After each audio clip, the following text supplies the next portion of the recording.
Bien, hoy vamos a meternos de lleno en un tema que, la verdad, es crucial para cualquiera que escriba, ¿eh? En el mundo académico, científico, ¿cómo se arma una introducción que de verdad conecte, que funcione? Tenemos aquí unos extractos de un material, redacción y estructura de la introducción científica. Y, a ver, ¿por qué clavarnos tanto en la introducción? Digo, el material la pone como si fuera el recibidor de una casa, ¿no? Lo primerito que ves después de la puerta, que serían el título y el resumen. Dice que ahí, justo ahí, es donde o enganchas al lector o, pues ya lo perdiste. Es la primera impresión formal y cuenta muchísimo. Exacto. Y es más que una simple formalidad, ¿eh? Su función es súper estratégica. Tiene que poner el contexto, claro, pero más importante aún, tiene que dejar bien claro por qué esta investigación específica importa, cuál es su relevancia real y, clave, los objetivos. Tienen que quedar clarísimos. Si eso falla, Adiós, lector. pues sí, con tantas cosas por leer, fácil busca otra cosa. Es el momento de convencer, de decir, oye, este viaje que te propongo en el artículo vale tu tiempo. Ok. Vamos a desmenuzar esto entonces. La misión hoy es sacar de este texto las claves, las estrategias, ¿no? Para entender qué hace que una introducción científica pegue. Entender su anatomía, pero también su poder para convencer. ¿Qué la hace efectiva? El material dice, y me parece interesante, que la introducción debe responder preguntas clave que ya tiene el lector en la cabeza, como que te tienes que adelantar a sus dudas. ¿Cuáles serían esas preguntas fundamentales que sí o sí tiene que tocar una buena introducción? Son varias, y fíjate que siguen como una secuencia lógica. Primero, ¿cuál es el problema? Pero definirlo bien, ¿eh? Que no haya duda del tema exacto. Segundo, ¿por qué es importante? Esto es básico. ¿A quién le afecta? ¿Qué pasa si no lo resolvemos? Es un problema, digamos, teórico, práctico, social. Tercero, ¿qué se sabe ya? Aquí va la revisión de lo que otros han hecho, pero ojo, de forma estratégica, no un listado ahí nomás. Ajá. Cuarto, y este es como el corazón del asunto. ¿Qué es lo que todavía no se sabe o que falta por resolver? Identificar ese hueco, ese nicho, es lo que realmente justifica que hagas tu investigación. Y ya al final, ¿cómo este estudio va a tapar ese hueco o responder esa pregunta? O sea, ¿cuál es tu plan? Una buena introducción va tejiendo estas respuestas de forma natural y convincente. Entendido. No es nada más informar, sino ir construyendo un argumento, ¿no? Paso a pasito. Muestras el panorama general, luego dónde está el punto ciego, digamos, y finalmente cómo vas a intentar iluminarlo tú. El texto lo desglosa en elementos. El primero, que mencionabas, es el contexto. Poner la primera pieza del rompecabezas. Así es. Es como darle al lector un mapita antes de meterse a la ruta específica. Tienes que situar tu estudio en su campo más amplio. Describir brevemente el área, quizá dar una idea de qué tan grande es el problema, es algo común, es caro, es peligroso, y subrayar por qué es relevante en general, ya sea para la ciencia, la tecnología, la sociedad, lo que sea. Algo clave que dice el material, sé conciso. Sí, eso es importante. Mucho. No se trata de echar un rollo sobre la historia del tema, sino de dar las coordenadas básicas para que el lector sepa dónde está parado y por qué este pedacito del mapa merece su atención. Es pintar el escenario, pero rápido. Y bueno, luego viene la revisión de la literatura. Aquí es donde yo creo que muchos nos atoramos. El texto dice, no exhaustiva, selectiva. Pero, ¿cómo encuentras ese punto medio? Porque quieres demostrar que sí leíste, que conoces. Pero, ¿cuál es el límite? Ay, es un equilibrio súper delicado, sí. Y es una diferencia clave que el material recalca mucho. No es un estado del arte de esos monumentales, ¿sabes? Que a veces son capítulos enteros en una tesis. Uf, sí. En un artículo, la revisión tiene un fin mucho más enfocado, es estratégica, es selectiva. Claro que tienes que mostrar que conoces el campo, citas trabajos importantes, pero te centras en los hallazgos, las teorías, los debates que llevan directamente al problema que tú vas a abordar. Y más importante todavía, no es solo resumir qué hicieron otros. Entonces, Es usar esa literatura para construir tu caso. La usas para mostrar dónde están los huecos, las contradicciones, las preguntas que nadie ha respondido bien. O sea, la revisión no es un fin en sí misma, es un medio para encontrar y resaltar por qué se necesita tu estudio. Lo interesante es justo eso, cómo conviertes una lista de referencias en una narrativa que acaba justificando tu propia investigación. Ah, ok. Eso sí cambia la perspectiva. No es miren todo lo que sé, sino miren cómo todo esto apunta a este vacío que nosotros vamos a intentar llenar. Y eso pues nos lleva directito al tercer elemento, la justificación. El famoso ¿y esto para qué sirve? Exactamente. Si la revisión de literatura te dice, aquí falta algo, la justificación te dice, y es importante que no falte. Aquí es donde convences, ahora sí, de forma explícita, de que la investigación es necesaria, es pertinente. Ya pusiste el contexto, ya señalaste lo que no se sabe. Ahora toca argumentar por qué vale la pena investigar eso. ¿Qué se espera lograr en concreto? Resolver esto va a tener implicaciones teóricas, va a cambiar alguna práctica, ofrecerá una nueva forma de hacer las cosas. ¿Qué impacto podría tener? Si no hay una justificación fuerte, clara, el lector puede pensar, qué interesante, pero pues no es indispensable. Claro. Es el momento de sacar el valor añadido, la contribución específica que tú quieres hacer. Es como dicen a veces, el pitch de venta de tu investigación. Entendido. Contexto, lo que se sabe y lo que no, y por qué importa saberlo. La secuencia tiene lógica. Y el cuarto elemento, los objetivos. Esto parece lo más directo, ¿no? Decir qué vas a hacer y ya. Pero, ¿hay alguna maña, alguna sutileza en cómo presentarlo según este texto? Pues aunque suene directo, la claridad y la precisión aquí son vitales. Los objetivos, como dice el material, deben formularse sin rodeos, de forma concisa y, súper importante, tienen que estar alineados directamente con el problema y la justificación que ya diste. Son como la promesa concreta de lo que tu estudio va a entregar.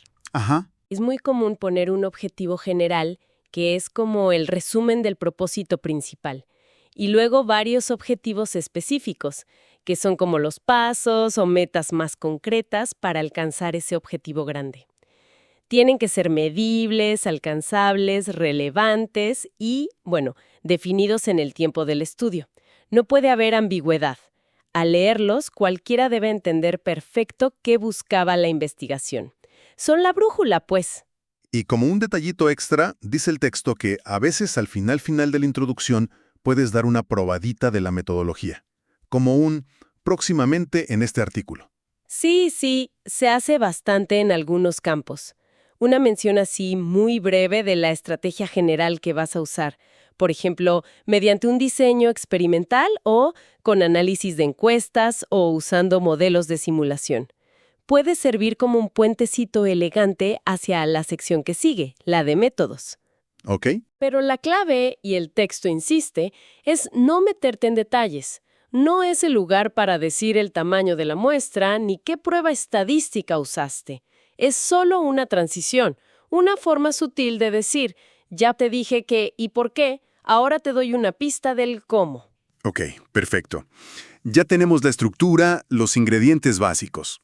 Ahora, hablemos del arte, de escribirla, la redacción. El texto habla mucho de claridad y coherencia. ¿Eso cómo se ve en la práctica? Es que es fundamental. La introducción no puede ser un montón de ideas sueltas, ¿sabes? Tiene que leerse como un todo coherente, con un flujo lógico que lleve al lector de la mano sin que se pierda. El material sugiere esa progresión natural, casi como contar una historia. Empiezas con lo general, el contexto, vas cerrando el foco a lo particular, el problema, revisas lo que se sabe y lo que falta, literatura, argumentas por qué importa, justificación y ¡pum!, declaras tu intención, objetivos. Esa estructura como de embudo o triángulo invertido ayuda mucho a manejar la información y a mantener al lector ubicado. ¿Tiene lógica? Sí, cada párrafo conecta con el anterior y prepara el siguiente. Usar conectores ayuda, claro, pero la coherencia de fondo viene de la lógica del argumento. Si piensas en el lector, una estructura clara le baja la carga cognitiva. Le hace sentir que el autor sabe a dónde va y genera confianza. Tiene todo el sentido. Facilitarle la vida al que lee. ¿Y qué onda con la extensión? El eterno dilema. Si es muy corta, parece que no le echaste ganas. Si es muy larga, puede ser, pues sí, un somnífero antes de llegar a lo bueno. El equilibrio es la palabra clave y el texto lo toca. No hay una regla fija de número de páginas o palabras, ¿eh? Depende mucho de dónde publiques, del campo. Pero bueno, como una guía muy general, el material sugiere que la intro podría ser como un 10% o 15% del total del texto. Ok, un estimado. Sí, un estimado, pero más allá del porcentaje, lo más importante es el criterio funcional. La introducción cumple su chamba de poner contexto, justificar y presentar objetivos de forma clara y convincente. Si lo hace bien y sin rodeos, seguramente tiene la longitud adecuada. Una intro muy corta puede dejar dudas. ¿Será relevante esto? ¿Entendí bien el contexto? Y una muy larga, pues corre el riesgo de divagar, de meter detalles que no van ahí, quizá de métodos o resultados, o simplemente de cansar al lector antes de llegar a los hallazgos. Hay que ser como un buen anfitrión, dar la bienvenida, presentar la casa y el plan, pero sin tener a la gente parada en la puerta media hora. Ja, ja, ja, buena analogía. Y aquí viene la parte interesante y quizá un poco dolorosa porque seguro todos hemos caído ahí alguna vez. Los errores comunes. El texto es bastante directo con algunos. El primero que menciona es empezar con esas frases súper generales, casi filosóficas, desde el inicio de la humanidad o en el mundo actual. Uf, sí, es un clásico. Y según el texto, un error que hay que evitar sí o sí. Esas frases hechas, que suenan muy importantes, pero en realidad no dicen nada concreto, no aportan nada académicamente. Al contrario, pueden dar una mala primera impresión, como si el autor no supiera bien por dónde empezar o necesitara rellenar. Claro. En la escritura científica se espera precisión, especificidad, desde la primera línea. Hay que entrarle al tema directo mostrando que sabes de qué hablas. Esas generalidades son como ruido antes de la música. Otro error que señala, el caos de información. Echar un montón de datos, sobre todo de la literatura, pero sin orden, sin una línea clara. Como aventar todas las piezas del rompecabezas a la mesa de golpe. Exacto. Tiene que ver con lo que decíamos de la revisión selectiva. La introducción no es el lugar para demostrar que te sabes de memoria todo lo que se ha publicado. Es una síntesis crítica y orientada. Tienes que usar tu criterio para escoger las referencias que de verdad son relevantes para apoyar tu problema y tu justificación. Si metes demasiada información, y sobre todo si no está bien conectada y organizada para construir tu argumento principal, pues confundas al lector. Lo pierdes. Lo pierdes en un mar de datos y nombres, en lugar de guiarlo. Menos es más, siempre y cuando ese menos esté bien escogido y bien articulado. También advierte sobre mezclar la introducción con la discusión. A veces, como que te da la tentación de empezar a debatir lo que otros encontraron o a interpretar resultados ajenos ya desde la intro. ¿Por qué eso está mal? Es un error de función y de estructura. La introducción pone el escenario, presenta el problema, justifica por qué hay que investigarlo. Puedes y debes presentar hallazgos clave de otros estudios. Eso es revisar la literatura para mostrar qué se sabe y qué no. Pero la interpretación profunda de esos hallazgos, el debate sobre qué significan, la comparación detallada entre estudios o, fundamental, comparar esos hallazgos con los tuyos, los que vas a presentar después, todo eso va en la discusión. Ok, cada cosa en su lugar. Exacto. Si metes cosas de la discusión en la intro, rompes el flujo. Adelantas conclusiones y debilitas las dos secciones. La intro porque deja de ser concisa y preparatoria, y la discusión porque pierde fuerza si ya adelantaste puntos. Cada sección tiene su propósito claro. Y quizá el error más grave, según el texto, no dejar ultra claros los objetivos. Si terminas de leer la introducción y te quedas como ¿y exactamente qué querían hacer? Algo falló feo. Definitivamente. Es como invitar a alguien a un viaje sin decirle a dónde van. Si la introducción no termina con una declaración clara, precisa, de los objetivos o las preguntas de investigación, todo el argumento se tambalea. El lector no va a tener un marco para entender la metodología que usaste, ni para evaluar si tus resultados de verdad responden a lo que querías hacer. Claro, queda todo en el aire. Exacto. La falta de claridad en los objetivos crea ambigüedad sobre el propósito mismo del estudio y hace muy difícil valorar su contribución. Y esto toca lo más básico de la comunicación científica: ser transparente y preciso sobre qué buscas con tu investigación. Es un error fundamental, sí. Entonces, resumiendo todo esto, ¿qué implica en la práctica? Que la introducción no es un trámite, no es nada más para empezar. Es una pieza estratégica clave. Es como darle al lector un mapa claro y convincente del artículo que tiene en sus manos. Precisamente, esa analogía del mapa o la hoja de ruta es muy buena. La introducción guía al lector. Le dice dónde empieza, contexto, qué camino va a seguir, la lógica del argumento, qué lugares interesantes ya se conocen, literatura, cuál es el destino desconocido que se va a explorar, el hueco, y cuál es el objetivo final del viaje, los objetivos del estudio. Tiene que ser clara para que el mapa se entienda, relativamente breve para no cansar antes de empezar, convincente para que el lector quiera hacer el viaje y muy bien estructurada para que la ruta sea fácil de seguir. ¿Entendido? Invertir tiempo y esfuerzo en pulir la introducción es de las mejores inversiones al escribir un artículo porque aumenta muchísimo las probabilidades de que tu trabajo lo lean, lo entiendan y lo valoren bien. Cumple entonces esa doble función, ¿no? Por un lado, sitúa y valida la investigación en su campo, la justifica ante la comunidad científica, y por otro, es una guía para el lector, lo orienta y lo prepara para lo que viene. Correcto.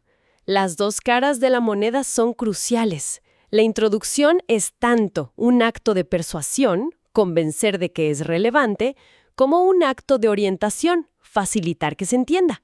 Por eso, escribirla con cuidado, revisarla muchas veces, quizá hasta después de escribir lo demás, para asegurar que sí introduce lo que sigue, y checar que todos sus elementos estén ahí, conectados y claros, es absolutamente fundamental para la calidad y el impacto del texto final. Sí, tiene sentido. Antoje recorrer. Bien, pues creo que hemos desmenuzado bastante bien este texto sobre cómo construir una introducción científica sólida. Vimos su función, sus partes clave, contexto, literatura estratégica, justificación fuerte, objetivos nítidos, consejos prácticos de redacción y esos errores comunes que hay que evitar. Sí, los puntos clave para recordar son esa estructura lógica, casi narrativa, que va de lo general a lo específico, la necesidad de justificar la relevancia, no basta decir falta esto, hay que decir por qué importa, la claridad total en los objetivos y ser selectivo y estratégico, sobre todo con la literatura. Y claro, huir de esas intros vagas o desordenadas que nomás complican la lectura. Y para dejar una idea final flotando, el texto insiste mucho en que la introducción debe persuadir al lector para seguir. Pensemos en la última vez que leímos algo, un artículo, un informe, un capítulo de libro, y sentimos esa conexión, esa claridad de por qué debíamos poner atención. ¿Qué hizo esa introducción para lograrlo? Fue cómo planteó el problema, la claridad de su propósito. O al revés, leímos algo y nos sentimos perdidos o sin interés desde el inicio. Reflexionar sobre qué nos engancha o nos aleja como lectores puede ser una herramienta súper útil para afinar cómo presentamos nuestras propias ideas al mundo. Algo en qué pensar, ¿no?